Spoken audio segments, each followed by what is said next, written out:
The light in cell block Z never changed. It stayed the same pale blue day and night, if you could even call it that, in deep space. Tae-ho Kim sat on his thin mattress, legs crossed, eyes closed. To anyone watching through the quantum glass barrier, he looked like he was sleeping or maybe meditating. He was doing neither. Tae-ho counted in his head. 3,999. That was how many others had been in Nexus Penitentiary with him when he arrived 6 months ago. Now there were none. Just him. The alarm sounded again. It had been going off for hours. Red lights flashed in the corridor outside his cell, but the blue light inside remained steady. Tae-ho opened his eyes and smiled. They were coming to check on him again. Director Gia Park walked quickly down the corridor, flanked by 4 armed guards and Warden Han. Her boots made sharp, clicking sounds against the metal floor. She had been running the Nexus Penitentiary for 15 years. Nothing like this had ever happened before. "Show me the latest scan," she demanded, not slowing her pace. Warden Han, a tall man with a face that rarely showed emotion, handed her a tablet. "Still just one life sign in the entire facility, Director. Just him." They stopped in front of cell block Z, the highest security section of the prison. Only the most dangerous criminals were kept here. Now all the cells were empty except one. "Director," Park stared through the barrier at the human man sitting calmly on his bed. Tae-ho Kim didn't look dangerous. He was of average height and build for a human. His black hair was cut short according to prison regulations. His prison uniform was clean and unwrinkled. He looked like any other human criminal who had been caught smuggling between star systems. "It's impossible," Park said quietly. 4,000 prisoners don't just vanish. "The evidence suggests otherwise," Warden Han replied. He pulled up another screen on the tablet. "This shows the population count over the last 6 months, a steady decline. At first we thought it was a system error." "And the bodies?" Park asked. "There are none. No signs of violence. No blood. No remains of any kind." Tae-ho smiled at them through the barrier. He raised one hand in a small wave. "I want to talk to him," Director Park said. "I strongly advise." "Against that," Warden Han said. "We still don't know what happened to the others." Park ignored him and stepped toward the communication panel. She pressed the button that would allow her voice to be heard inside the cell. "Prisoner 7219, she said using his official designation. "I am Director Gia Park. Do you know why I'm here?" Tae-ho's smile widened. When he spoke, his voice was soft and pleasant. "You're here because everyone else is gone. And do you know what happened to them?" Tae-ho tilted his head slightly, as though, if considering the question. "They're not gone, Director, not really. They're here." He tapped his chest. "Inside me." The guards shifted nervously. One of them moved his hand to his weapon. "That's not possible," Park said firmly. Many of the missing inmates weren't even compatible with human biology. Some were made of plasma. Others were silicon-based. Some weren't even solid matter. "All things are possible, Director," Tae-ho said. "Humans are very adaptable, more than you know." Park turned to Warden Han. "Check the security footage again. I want to see how he's leaving his cell." "We've checked dozens of times," Han replied. "He never leaves. The barriers have been active continuously. No lapses, no failures." "Then how?" Park demanded. Han lowered his voice. "The recordings show something strange. The other prisoners, they come to him. They walk to this cell block of their own accord, even ones who shouldn't have access. They approach his cell and then they're just gone." Park looked back at Tae-ho, who was still watching them with that same calm smile. "Why would they do that?" she asked. "Because I called them," Tae-ho said, answering a question he shouldn't have been able to hear. "And they came." Park felt a chill run down her spine. She stepped back from the barrier. "Increase security," she ordered. "Triple the guards. No one goes near this cell without direct authorization from me." As they turned to leave, Tae-ho spoke again. "It won't make any difference, Director. When I'm hungry again, I'll eat them too." Back in her office, Park called an emergency meeting. The station's chief medical officer, security head, and systems engineer gathered around her desk. "Tell me how this is happening," she demanded. Dr. Mireille, the chief medical officer, spoke first. Physically, it's impossible. Humans cannot consume other life forms in the way he's suggesting, especially non-carbon-based ones. Could it be some kind of weapon? A disintegrator? Asked Junseo, the security chief. No, said the systems engineer. Our sensors would detect the energy signature. Park rubbed her temples. What do we know about this prisoner? Why is he here? Junseo pulled up Taiho's file. Kim Taiho, human, age 34. Born in Seoul, Earth. Arrested for smuggling banned technology between the Proxima and Tau Ceti systems. Nothing in his history suggests enhanced abilities or dangerous tendencies. There has to be something we're missing, Park insisted. Dr. Mireille hesitated before speaking. There is one thing. Before his arrest, he was part of the crew on the exploration vessel Morning Star. Park looked up sharply. The one that disappeared for 3 months and then reappeared with all crew accounted for? Yes. They claimed their navigation systems malfunctioned. All crew members were cleared in the investigation. Were there any anomalies in their medical exams? Park asked. Mireille nodded slowly. Minor ones, slight changes in brainwave patterns. Nothing serious enough to flag. Park stood up. I want everything we have on the Morning Star incident, and I want continuous monitoring of that prisoner. If he so much as blinks wrong, I want to know about it. As the meeting broke up, Park walked to the window of her office. From here, she could see the vast emptiness of space. The Nexus Penitentiary floated alone at the edge of the Andromeda Galaxy, far from any inhabited worlds. It had been built here precisely because escape was supposed to be impossible. Now she wondered if they had made a terrible mistake, not in the prison's security measures, but in assuming they understood what humans were truly capable of. In his cell, Taiho continued to sit quietly. He could feel the fear spreading through the station. It tasted different from the other emotions he had consumed. Sharper, more electric. He was still hungry, but he could wait. The guards would come soon enough, and after them, maybe he would finally have enough strength to leave this place entirely. Taiho closed his eyes again and began to call.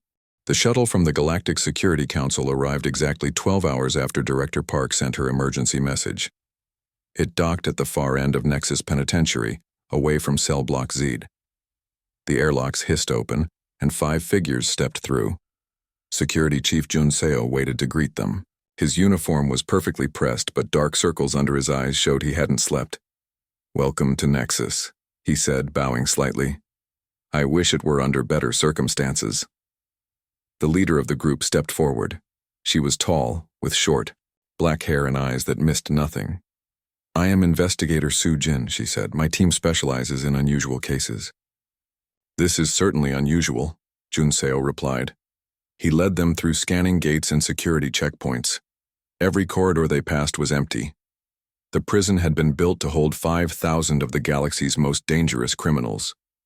Now it held just one. "Where's all the staff?" asked one of Sujin's team members, a man carrying advanced scanning equipment. "We've reduced personnel to essential roles only," Junseo explained. "Director Park's orders. Until we understand what's happening, we're taking no chances." They arrived at the command center where Director Park and Dr. Mireille waited. Large screens showed different angles of Taiho's cell. He was doing push-ups now, his movements smooth and controlled. "He looks so ordinary," Sujin said, studying the screens. "That's what makes this so disturbing," Director Park replied. Nothing in his file suggested he was anything but a common smuggler. Sujin's team spread out, setting up their equipment around the room. One member, introduced as Dr. One, approached Dr. Mireille. "I'll need to see all medical records for the prisoner," he said, "and any scans taken since the disappearances began." Mireille nodded. "I've prepared everything, but I should warn you, they show nothing unusual. His readings are consistent with a healthy human male." On the other side of the room, Sujin turned to Park. "I need to see the footage of the disappearances." Park gestured to a console. "We've compiled everything. The pattern is always the same. Prisoners from all sections of the facility suddenly leave their cells and walk toward Cell Block Z. They enter the restricted corridor leading to the human's cell, and they never come out. Show me, Sujin said. The main screen changed to show security footage. A large insectoid prisoner could be seen leaving its specialized habitat cell. It moved with purpose through corridors it shouldn't have had access to. Guards tried to stop it but were brushed aside easily. Then it entered the corridor to cell block Z and disappeared from view. The timestamp showed this happened 3 weeks ago. What about the guards who tried to stop it? Sujin asked. Unharmed, Junseo said. Just pushed aside. And no signs of coercion? No evidence of mind control? Our systems are designed to detect mental manipulation, Park said. Nothing registered. Sujin watched as Park played more footage, a gaseous entity flowing through ventilation shafts towards cell block Z, a silicon-based life form breaking. Through reinforced walls, each prisoner moving with the same single-minded purpose. What about his cell? Sujin asked. Has he ever left it? Never, Park confirmed. The barriers have been active continuously. The logs show no lapses. One of Sujin's team members, a technician named Sang Min, looked up from his equipment. Director, we'd like to interview the prisoner directly. Park exchanged glances with Junseo. I don't recommend it. We need to understand what we're dealing with, Sujin insisted. My team is trained for this. After a long pause, Park nodded. Very well, but we'll take every precaution. They moved to a special interview room. It was divided by 7 separate containment fields, each operating on a different frequency. One by one, guards brought Taeho from his cell and secured him on the other side of the barriers. Taeho looked at the group with interest. His eyes lingered on each face before settling on Sujin. You've come a long way, he said. His voice was calm and pleasant. I'm Investigator Sujin from the Galactic Security Council, she said. Do you know why we're here? Taeho smiled. You're here because you're curious. You want to know how one human could do what I've done. And what exactly have you done? Mr. Kim, I've eaten them, he said simply. All of them. Dr. Wan leaned forward. That's physically impossible. Many of these life forms would be toxic to humans. Some weren't even solid matter. Taeho turned his attention to the doctor. Your understanding of physically possible is limited by your understanding of reality, Doctor. Explain it to us, Sujin said. Taeho tilted his head. Have you ever been truly hungry, Investigator? Not the small hunger of missing a meal, the deep hunger that comes from your very cells crying out for sustenance. This isn't about hunger, Sujin said firmly. It's always about hunger, Taeho replied. Hunger for food, for power, for knowledge. The universe runs on hunger. Sujin changed tactics. You were on the exploration vessel Morning Star. Tell me about what happened during those 3 months it was missing. For the first time, Taeho's smile faltered slightly. We found something. Or perhaps it found us. What did you find? A gap between realities. A place where the rules are different. Taeho leaned forward. We thought we were exploring it, but it was exploring us. Sang Min, who had been monitoring equipment during the interview, suddenly called out. Unusual energy readings, something's happening. All eyes turned to the monitors. A faint shimmer was visible around Taeho like heat rising from hot pavement. End the interview, Park ordered. Get him back to his cell now. Guards rushed too. Secure Taeho, but he made no resistance. As they led him away, he looked back at Sujin. You should leave this place, he said, while you still can. Later, in the command center, Sujin's team analyzed the data from the interview. The energy pattern is unlike anything I've seen before, Sang Min reported. It's as if he exists partially in another dimension. Dr. Wan nodded. That would explain how he could consume beings that should be incompatible with human biology. He's not digesting them physically. He's absorbing them on some other level. Sujin turned to Director Park. We need to see everything related to the Morning Star incident. All logs, all reports, everything. Park hesitated. Those files are classified at the highest level. This is now a galactic security matter, Sujin said firmly. That classification is overridden. After a moment, Park nodded and entered her authorization codes into the system. Files began appearing on the main screen. Most of this was hidden even from me, Park admitted. They read in silence. The Morning Star had been exploring an unmapped region near the galactic core when it disappeared. When it reappeared 3 months later, the crew claimed a navigation error had caused them to lose contact. All seemed physically unharmed. Standard tests showed only minor anomalies. But there were notes from a high-level scientist suggesting something more had happened. The crew's quantum signatures had changed slightly, and deep brain scans showed unusual activity in areas normally dormant in humans. They were changed, Sujin said quietly. All of them. Then why is Taeho the only one showing these abilities? Asked Junseo. Sujin looked thoughtful. Maybe he's not. Maybe he's just the first to use them. As they continued to study the files, an alarm suddenly blared throughout the facility. Junseo rushed to check the security monitors. It's the guards in cell block Z, he said, his voice tight. They've stopped responding. On the screen, they could see Taeho sitting calmly in his cell. But the guards who had been stationed outside were nowhere to be seen. How many? Park asked, her face pale. 4, Junseo replied. All gone. Sujin looked at the timestamp on the security feed. He's getting faster and he's getting hungrier. Dr. Mirai had not slept in 30 hours. Her eyes burned as she stared at the screen in her lab. The readings from Taeho's cell kept changing. At first, the changes were small, a slight increase in temperature, tiny fluctuations in the air, pressure. But now the changes were happening faster. What are you? She whispered to the image of Taeho on her screen. He sat cross-legged on his bed, eyes closed, looking peaceful. The door to her lab slid open. Sangmin, the technician from Sujin's team, entered carrying new equipment. Any progress? He asked, setting up a device next to her workstation. Mirai shook her head. Nothing makes sense. Look at these energy readings. Sangmin leaned closer to the screen. That can't be right. These patterns suggest he's somehow existing in multiple locations simultaneously. Exactly, Mirai said. It's as if he's in his cell but also somewhere else. Maybe everywhere else. They worked in silence for a while, running more tests. Then, Sangmin pointed to something on the screen. Wait. Go back to that background radiation scan.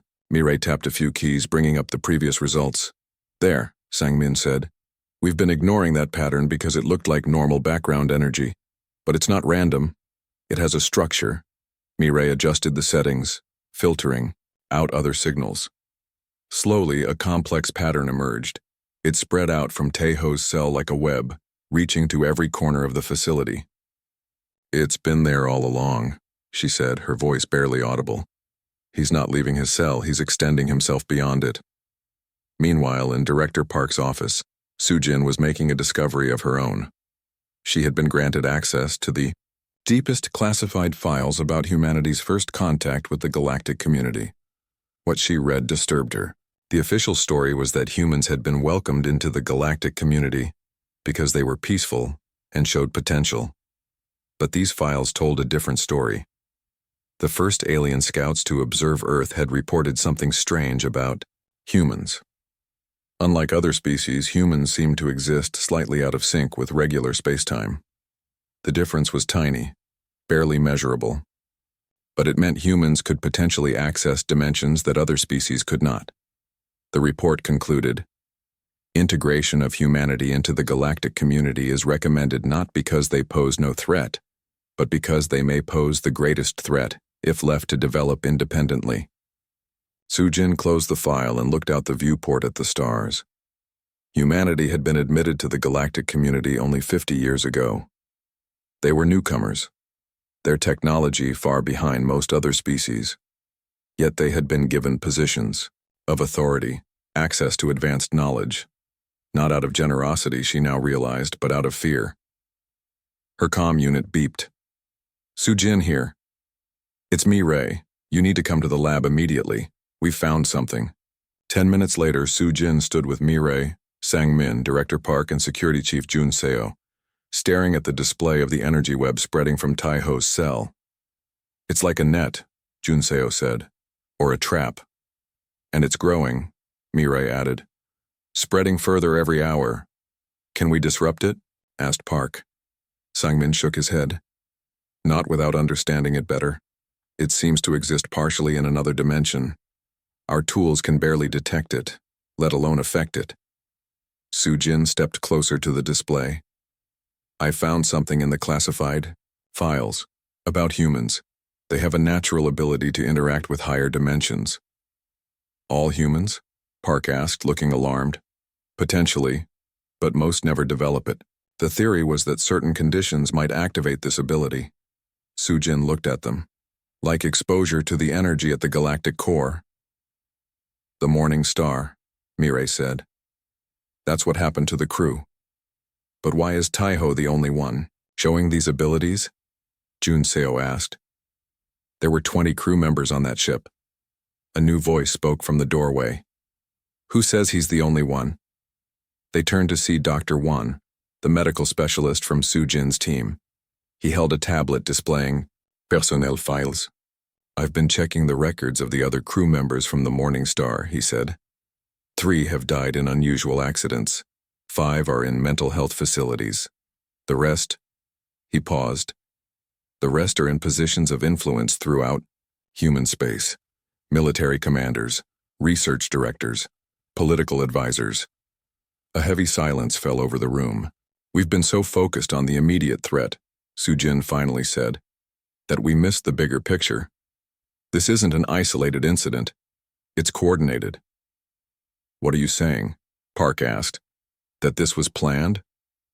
I'm saying that whatever happened to the Morning Star crew changed them all, and Taiho may be just one part of something much larger. Junseo's comm unit suddenly beeped. Security chief here, he answered.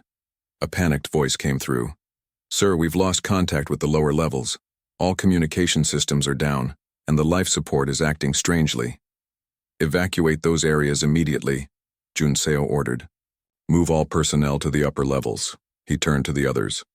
It's happening faster now. Whatever he's doing, it's accelerating. We need to talk to him again, Sujin said. But this time, we need to know what we're asking. They moved quickly to the special interview room. This time, when Taiho was brought in, Sujin noticed something different about him. His movements seemed more fluid, less human. His eyes, when they met hers, showed depths that hadn't been there before. You've learned some things, Taiho said as soon as he sat down. But not enough. What happened on the Morning Star? Sujin asked directly. Taiho smiled. We found a tear in reality, a place where the walls between dimensions are thin. We thought we discovered it by accident. His smile widened. We were wrong. What do you mean? It found us. It had been looking for humans for a very long time. What did it want? Sujin asked. A way in? Taiho said simply. Most species are firmly fixed in their dimension, but humans, we're different. We exist slightly out of phase with normal space-time. That makes us perfect vessels. Dr. Mirai stepped forward. Vessels for what? Taiho turned his gaze to her.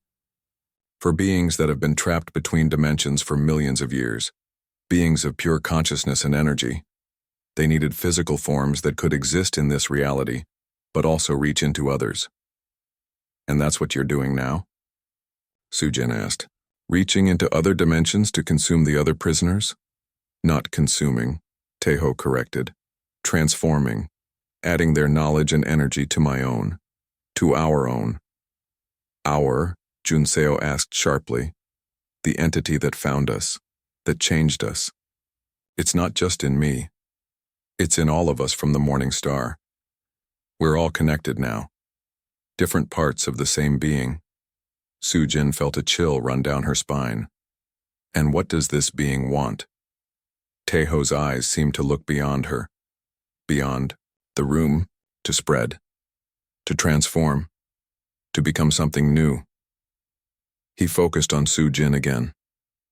Have you ever wondered why humans were so quickly accepted into the galactic community, despite being technological infants? The files suggested it was fear. Sujin said. Yes, Taeho nodded. But fear of what? Not of what humans were. Fear of what we might become. He leaned forward, and now it's happening. As if on cue, the lights in the room flickered. A low vibration ran through the floor. What's happening? Park demanded. Taeho's smile grew wider. I'm not just the last prisoner anymore. I'm becoming the prison itself. Red emergency lights flashed throughout the Nexus Penitentiary. The alarm system blared in short, urgent bursts. In the command center, screens showed system failures spreading across the facility like a disease. Primary life support is failing. In sections 12 through 18, reported a technician, her voice tight with fear. Backup systems not responding. Director Park leaned over the main control panel. Her face looked gray in the harsh emergency lighting. Begin evacuation protocol. All non-essential personnel to escape pods immediately. Junseo activated the station-wide communication system. Attention all staff. This is Security Chief Junseo. Proceed to evacuation points immediately. This is not a drill. Repeat, this is not a drill. As the announcement echoed through the station, Sujin watched the security feed from Taeho's cell. He still sat cross-legged on his bed, eyes closed, perfectly calm amid the chaos. He's doing this, she said. Somehow he's affecting the station's systems. Impossible, said the chief engineer. All critical systems have quantum isolation protocols. They can't be accessed remotely or tampered with. Look at the evidence, Sujin insisted. The barriers around his cell are failing one by one, yet there's no sign of physical tampering. On the screen, they could see the first containment field around Taeho's cell flicker and die. The second field was already showing signs of instability. How? Long until all 7 fields fail? Park asked. The engineer checked his readings. At this rate, less than 30 minutes. What about the emergency containment measures? Junseo asked. The Omega Protocol? Park looked at him sharply. That would destroy the entire station. If he gets out... Junseo left the sentence unfinished. Sujin felt a hand on her arm. Dr. Mirai stood beside her, holding a tablet. I need to show you something, she said quietly. They moved to a corner of the command center. Mirai brought up a series of images on her tablet. They showed what looked like shadows moving through the station corridors. These were captured by the secondary security system, Mirai explained. The one that operates on a separate power source. Sujin studied the images. The shadows had no clear shape, but they moved with purpose. What are they? I think they're extensions of Taeho, Mirai said.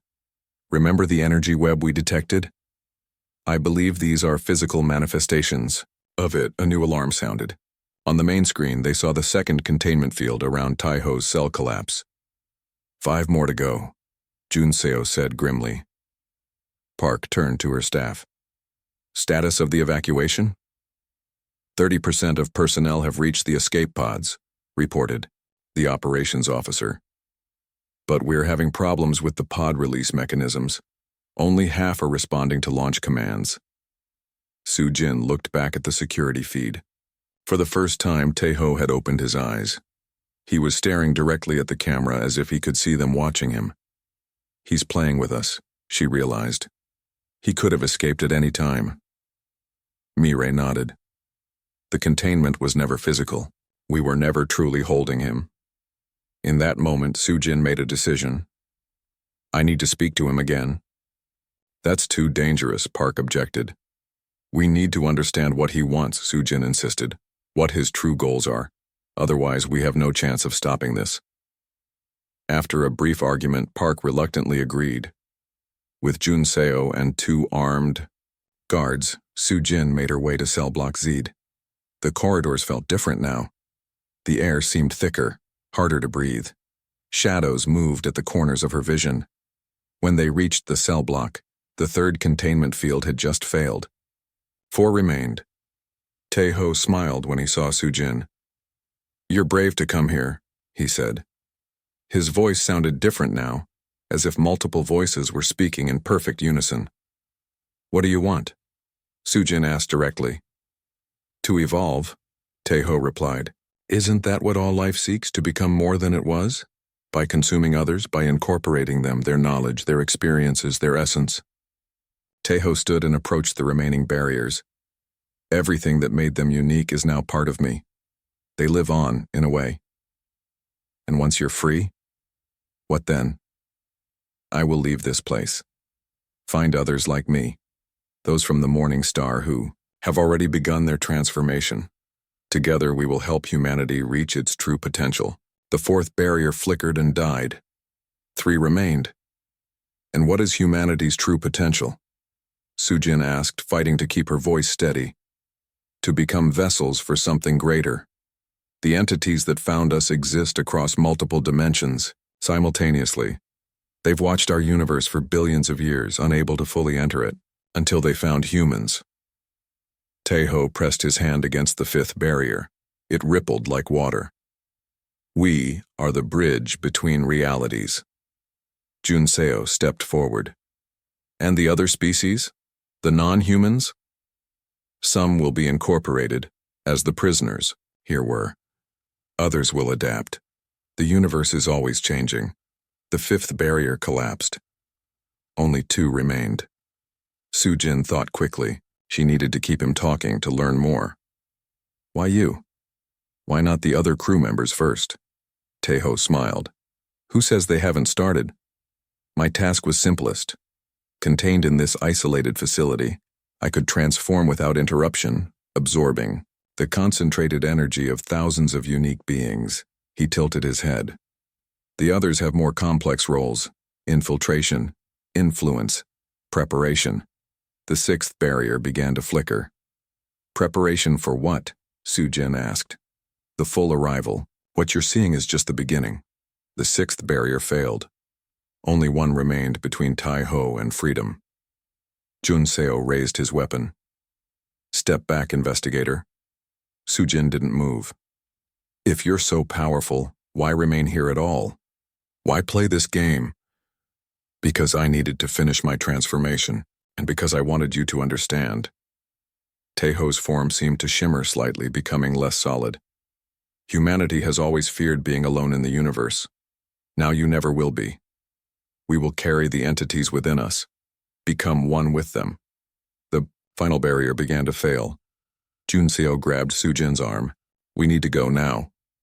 As they backed away, Teho called after them. There's no need to fear. This is evolution, transformation, a new beginning. They ran back toward the command center. Behind them, alarms indicated the final barrier had collapsed. When they reached the command center, chaos reigned. More systems were failing. The evacuation was stalled at 60% complete. He's out, Junseo reported to Director Park. The final barrier has failed. Park looked at the security feeds. They showed Teho walking calmly through corridors that should have been locked down. Wherever he passed, systems failed, and doors opened. We have no choice, Park said grimly. Initiate the Omega Protocol. Junseo nodded and moved to a sealed panel on the wall. He pressed his hand against the scanner, then entered a long code. The panel slid open to reveal a red button, protected by a clear cover. This will destroy the entire facility, Park explained to Sujin, creating a localized collapse of space-time. Nothing could survive it. Sujin watched the security feed. Teho had stopped walking. He stood in a corridor, looking directly at the camera again. His lips moved, forming words she could read even without sound. It won't work. Junseo lifted the cover over the red button. All remaining personnel proceed to emergency temporal shielding areas. Omega Protocol initiating in 3 minutes. As the countdown began, Sujin felt a strange sensation. The floor beneath her feet no longer seemed solid. The walls appeared to ripple. On the security feeds, Teho's form was changing. His human shape blurred, expanding into something else, something that seemed to exist in more dimensions than the eye could see. He's not escaping, Mireille whispered beside her. He's expanding. The Nexus Penitentiary exploded in a burst of light so bright it could be seen across 3 star systems. The Omega Protocol worked exactly as designed, creating a localized collapse of space-time that erased the prison facility from existence. For a moment, A small black hole formed where the station had been, then quickly evaporated in a flash of radiation. The Galactic Security Council declared the threat contained. They classified all information related to the incident at the highest level. Only a few officials knew the full story, and they kept their knowledge secret. The official report stated that a catastrophic engine failure had destroyed the facility. A tragic accident, nothing more. 3 standard months passed. Life across the galaxy continued as normal.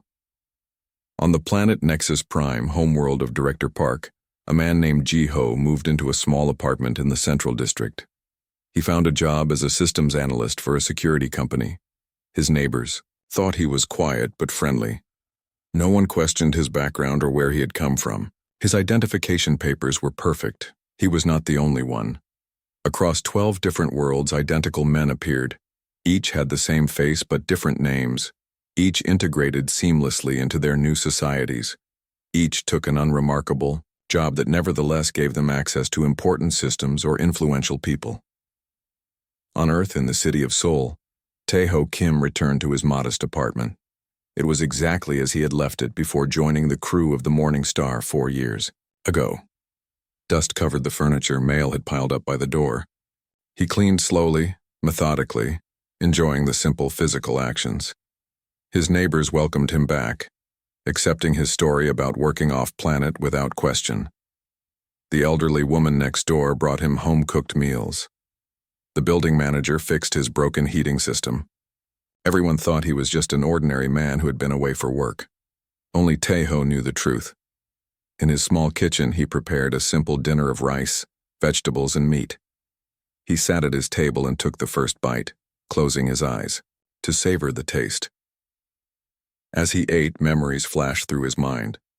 Not his own memories, but those of thousands of beings he had absorbed. Their knowledge, their experiences, their very essence now lived within him. He could feel the connections to his other selves across the galaxy. The 12 extensions he had created before the Nexus Penitentiary was destroyed. Each was independent, yet connected to the others. Each carried a part of the entity that had found the Morning Star crew at the edge of the galactic core. Tae-ho finished his meal and washed the dishes carefully. Such ordinary actions felt strange now. His body was still human in appearance, but inside he was far more. The entity had changed him at the quantum level, allowing him to exist partially in other dimensions. That was how he had survived the Omega Protocol, by shifting most of his consciousness outside normal space-time before the explosion. His comm unit chimed. It was Su-jin, another former crew member from the Morning Star. Unlike Tae-ho, she had never been captured. She had been following their plan from the beginning, working her way into the Galactic Security Council's inner circle. "Is it time?" he asked when he answered. "Yes," she replied. "Phase 2 begins tomorrow. Are your extensions ready?" Tae-ho closed his eyes, reaching out to feel his other selves across the galaxy. "They are in position. The network is growing." "Good. The Council suspects nothing. They believe the threat died with the Nexus Penitentiary." After ending the call, Tae-ho stepped onto his small balcony. The night sky above Seoul was clear, stars visible despite the city lights. He looked up, knowing that among those stars his other selves were looking back. The morning brought news reports of strange phenomena across the galaxy.